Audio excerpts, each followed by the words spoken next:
গত সংসদে গত 2 দিন আগে বিদ্যুৎ জ্বালানি ও খনিজ সম্পদ মন্ত্রী বলেছিলেন যে কোনো জ্বালানি সংকট নেই এবং সবাই যারা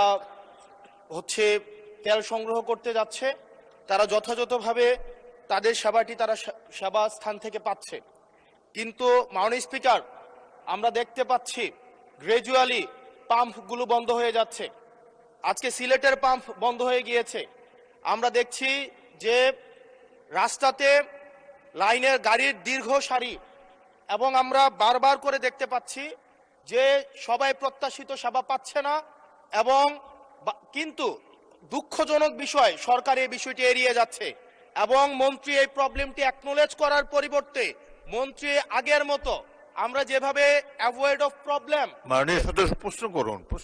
যেভাবে আমরা অ্যাভয়েড করে যেতাম, মন্ত্রীদের মধ্যে এক ধরনের প্রবণতা দেখা যাচ্ছে যে তারা প্রবলেম অ্যাভয়েড করছে। আমার মন্ত্রী মহোদয়ের কাছে প্রশ্ন, উনি কি দেখতে পাচ্ছেন না যে গাড়ির দীর্ঘ সারি এবং গ্র্যাজুয়ালি যে পাম্পগুলো বন্ধ হয়ে যাচ্ছে, সেবা কার্যক্রম বিঘ্নিত হচ্ছে, স্কুল বন্ধ হয়ে যাচ্ছে? সেই জায়গাতে উনি কবে নাগাদ এই সমস্যাগুলোর যথাযথভাবে উনি সমাধান দিবে এবং উনি প্রবলেমটি অ্যাকনোলেজ করবেন কিনা? ধন্যবাদ মাননীয় স্পিকার। মাননীয় মন্ত্রী। স্পিকার,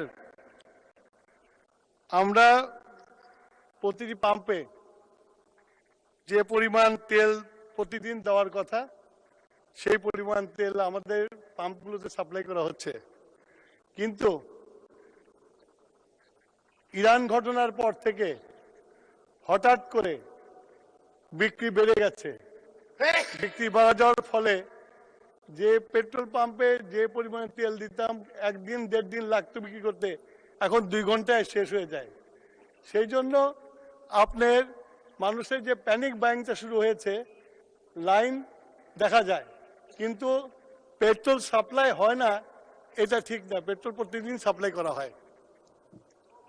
ধন্যবাদ মাননীয় স্পিকার।